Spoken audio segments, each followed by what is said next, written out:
अस्सलाम वालेकुम फ्रेंड्स। इस वक्त हमारा टॉपिक है फ्यूचर परफेक्ट टेंस। और इसको पढ़ेंगे और समझेंगे तो हमारा अपना फ्यूचर भी परफेक्ट हो जाएगा इंशाल्लाह ताला। आइए सबसे पहले इसका स्ट्रक्चर देखते हैं। Hope you will not mind. Structure आप देख देख के तंग आ गए होंगे, but this is the part of game. देखिए, एक्टिव वॉइस के लिए हम बात कर रहे हैं। Subject of the verb surely active voice में पहले आता है, डूअर सबसे पहले आता है। हेल्पिंग वर्ब इसमें क्या आएंगे? विल हैव या ओके, विल हैव के बाद पास्ट पार्टिसिपल भी, third form of the verb. और इन सम केसेस हम शेल हैव भी यूज करते हैं, स्पेसिफिकली फर्स्ट पर्सन सिंगुलर या प्लूरल, यानी आई और वी के साथ हम शेल हैव यूज कर लेंगे और बाकियों के साथ विल हैव। लेकिन मॉडर्न यूजेज ये कहता है कि आप सबके साथ ही विल हैव यूज करें। अब हम आते हैं इसके नेगेटिव सेंटेंस के लिए, कि इसको हम नेगेटिव कैसे बनाएंगे। हमारे पास क्योंकि ऑक्सिलरीज कंपाउंड हैं विल हैव, तो हमने पहले से तय कर रखा हुआ है कि पहले ऑक्सिलरी के बाद हम नॉट लिखेंगे। Subject then will not have. Will have का, या सादा लफ्जों में कह लें, विल हैव का नेगेटिव जो है वो विल नॉट हैव है। और शेल हैव का नेगेटिव क्या होगा? Shall not have. और form of the verb past participle ही आएगी। और इंट्रोगेटिव जब हम बनाएंगे तो हमारे पास कंपाउंड ऑक्सिलरीज हैं, सिर्फ पहला ऑक्सिलरी पहले बाहर जाएगा। ठीक है। बाकी पहला ऑक्सिलरी बाहर जाने के बाद subject of the verb, and then remaining auxiliaries, और then form of the verb. तो आइए देखते हैं किस तरह से, कि विल आ गया सबसे पहले, then subject of the verb और हैव। इस हैव को काइंडली यहीं पे सब्जेक्ट के बाद ही रहने दीजिएगा, इसको ना उठा के बाहर ले जाइएगा, सेंटेंस जो है वो गारत हो जाएगा। और हैव के बाद हम पास्ट पार्टिसिपल लिखेंगे। एंड इन केस के हम इस्तेमाल कर रहे हैं शेल, तो श्योरली शेल सबसे पहले आ जाएगा, then subject of the verb, have, और पास्ट पार्टिसिपल। इसके बाद जनाब देखते हैं कि फ्यूचर परफेक्ट टेंस में पैसिव वॉइस कैसे बनेगा। तो उसमें पैसिव वॉइस में एक तयशुदा बात है कि ऑब्जेक्ट ऑफ द वर्ब सबसे पहले आता है, बट इन सब्जेक्टिव केस। अब ये सब्जेक्टिव केस क्या है, या नॉमिनेटिव केस और एक्यूजिटिव केस क्या है, पोजेसिव केस क्या है, ये नाउन में भी हमने डिस्कस किए हुए हैं और प्रोनाउंस के अंदर भी डिस्कस किए हुए हैं। काइंडली अगर इस वक्त जेन में नहीं है तो वो वीडियोस देख लें। अब ऑब्जेक्ट ऑफ द वर्ब के बाद हेल्पिंग वर्ब क्या आएंगे? Will have been.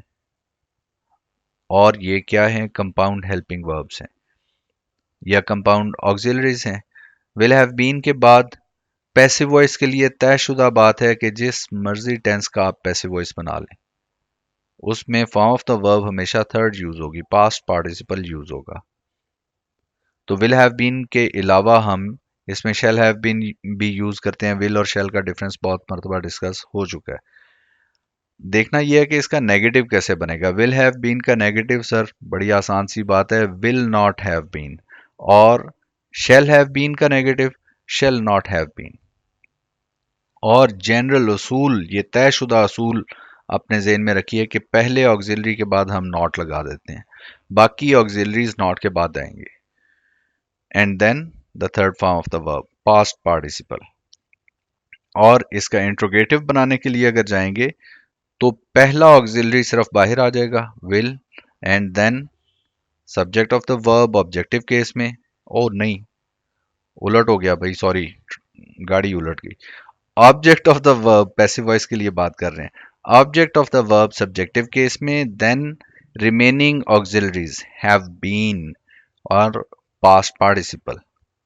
और अगर विल की बजाय शेल यूज करना है तो शेल सबसे पहले आ जाएगा, देन ऑब्जेक्ट सब्जेक्टिव केस में, और हैव बीन अपनी जगह पे रहेगा, and third form of the verb.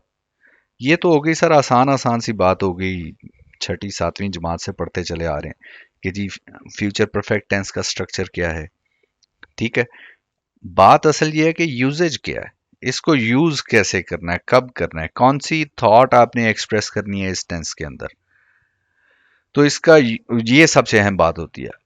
उसकी वजह ये है, सबसे ज्यादा हमारी पिटाई एग्जाम में इस बात पे लगती है कि हम जिस थॉट को एक्सप्रेस करना चाहते हैं, उससे जो स्टेट ऑफ एक्शन एक्सप्रेस करना चाहते हैं, और उससे जो टाइम रेफर करना चाहते हैं, हम टेंस कोई और यूज कर देते हैं उसके लिए, और उसके नतीजे में रीडर को तो वही समझ आएगा जिस टेंस में हमने लिखा होता है। एज अ रिजल्ट वो सही मानी कन्वे ना होने की वजह से, टेंस एक्शन का सही टाइम और सही स्टेट एक्सप्रेस ना होने की वजह से रीडर को बात कोई और समझ आती है, जिसके नतीजे में एग्जाम्स में बहुत कुछ होता है और एग्जाम्स के रिजल्ट्स में भी बहुत कुछ होता है, यू नो दैट वेल। तो उससे बचने के लिए तरीकाकार क्या है कि हम ठीक तरह से समझ लें कि इस टेंस को यूज कब करना है, कौन सी थॉट एक्शन और एक्शन की स्टेट को एक्सप्रेस करने के लिए यूज करना है। तो देखिए, completed action before something in the future, before something in the future. अब ये समथिंग जो है ये बड़ा एम्बिगुअस है। लेट्स मेक इट क्लियर कि समथिंग मीन्स कोई और एक्शन या कोई टाइम। ठीक है जी, समथिंग के ये दो ही मतलब है। तो कंप्लीटेड एक्शन के लिए हम बात करते हैं। Let's have a look an example, बल्कि एग्जांपल से पहले डायग्राम को तो समझ लें। दिस इज प्रेजेंट और फ्यूचर के अंदर कोई एक्शन है, ये सर्कल शो कर रहा है कंप्लीटेड एक्शन को। यहाँ कंप्लीटेड एक्शन पड़ा हुआ है। ये जो सर्कल रादर ओवल शेप है, ये बात शो कर रही है कि ये फ्यूचर में किसी भी वक्त में ये एक्शन कंप्लीट हो सकता है। ठीक है, बट ये क्रॉस क्या शो कर रहा है, बिफोर अनदर थिंग। वो अनदर थिंग क्या हो सकती है, टाइम भी हो सकता है, या वो क्या हो सकता है, कोई और एक्शन भी हो सकता है। अब इसकी एग्जांपल देखते हैं जी। I shall have written my exercise by then. अब I shall have written my exercise, ये टेंस ऑफ द वर्ब क्या शो कर रहा है कि मैं अपना काम मुकम्मल कर चुका हूंगा। ठीक है जी, ये कंप्लीटेड एक्शन है यहाँ। और टाइम क्या शो कर रहा है, फ्यूचर का। That's fair enough. लेकिन ये क्रॉस की जगह पे कौन सी चीज फंक्शन कर रही है, वो ये बिफोर समथिंग, यानी बाय देन।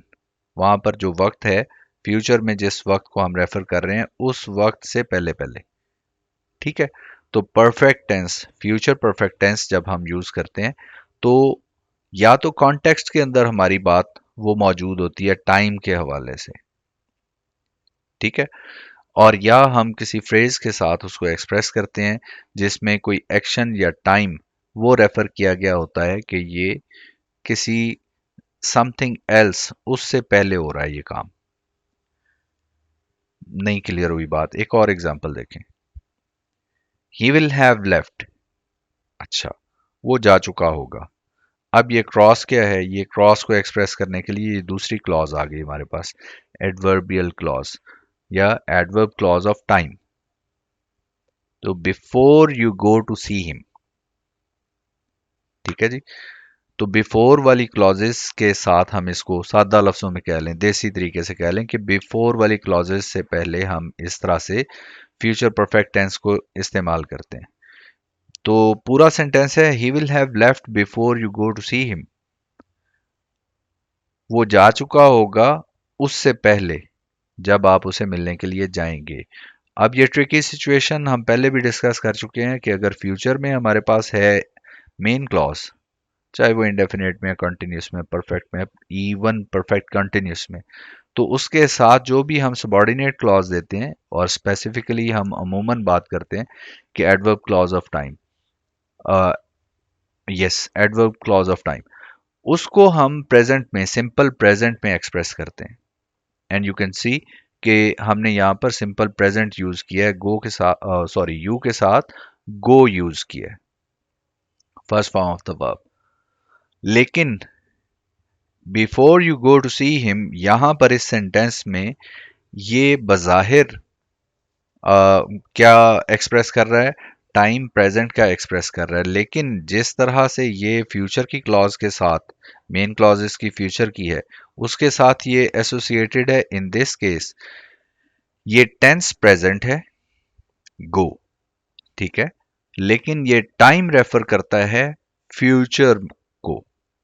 ठीक है, और ये बात हम बहुत मर्तबा डिस्कस कर चुके हैं कि बाज़ औक़ात इस तरह से होता है कि टेंस ऑफ द वर्ब और होता है, और टाइम जो है वो कोई और रेफर कर रहा होता है। जैसे इस वक्त भी ये प्रेजेंट टेंस है, टाइम ये फ्यूचर रेफर कर रहा है।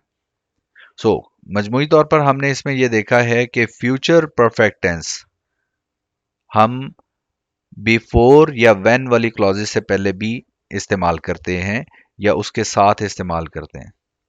ठीक हो गया जी।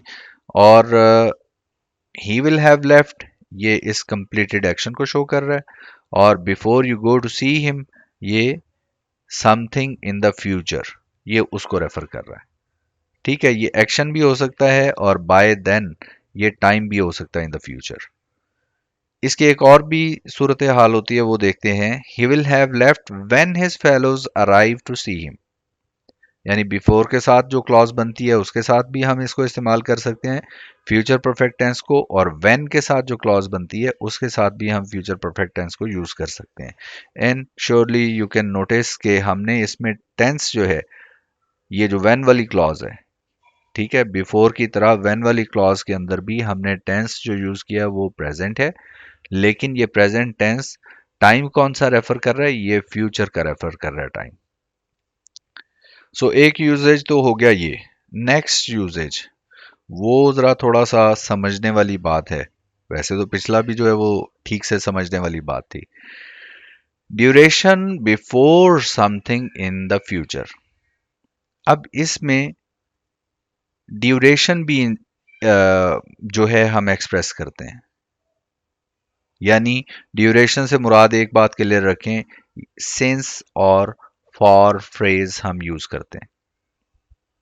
ठीक है, लाइक सिंस मॉर्निंग या for 3 hours and so on so fourth. ठीक है, ड्यूरेशन का मतलब ये है। लेकिन किस केस में? ओनली नॉन कंटिन्यूस वर्ब होगा in that case, only in that case, I repeat, only in that case हम फ्यूचर परफेक्ट टेंस में सिंस फॉर फ्रेज इस्तेमाल कर सकते हैं।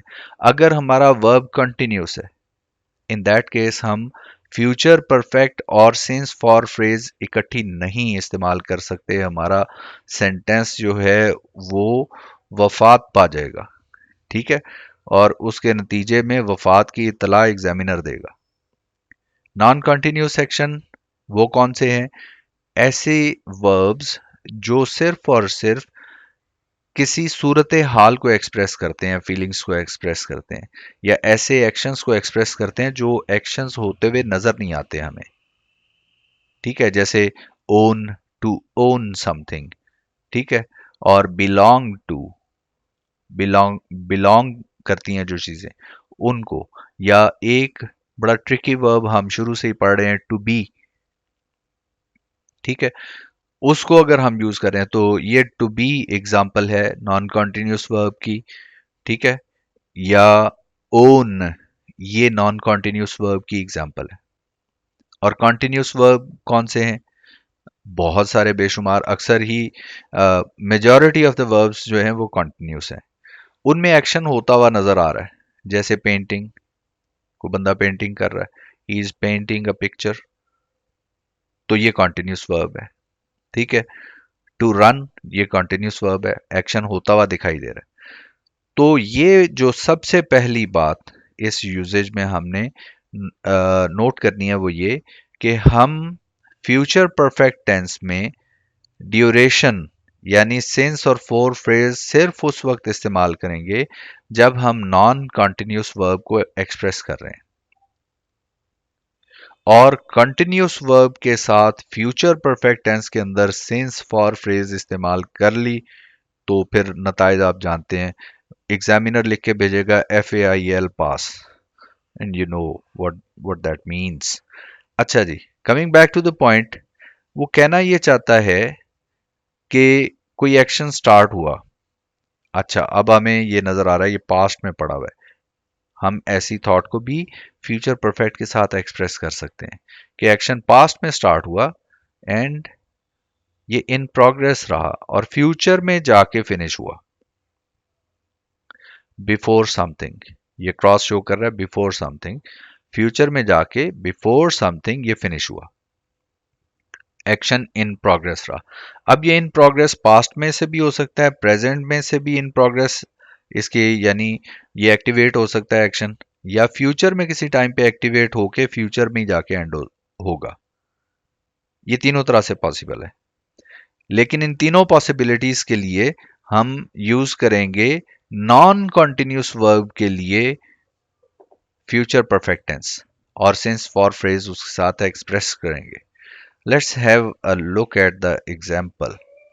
एग्जाम्पल है हमारे पास, he will have been in Murree for 3 months। अब जो पॉइंट नोट करने वाला है वो ये कि हमने सिंस या फॉर फ्रेज में से एक इस्तेमाल किया है, यानी ये दोनों जो है ड्यूरेशन को एक्सप्रेस करती हैं। ठीक हो गया। और हमारे पास रूल ये है कि सिंस या फॉर फ्रेज जो है ये हम परफेक्ट कंटिन्यूस में ही इस्तेमाल करते हैं। बट सब बहुत इंपॉर्टेंट होते हैं जरा। ठीक है, एक्सेप्शन है ये।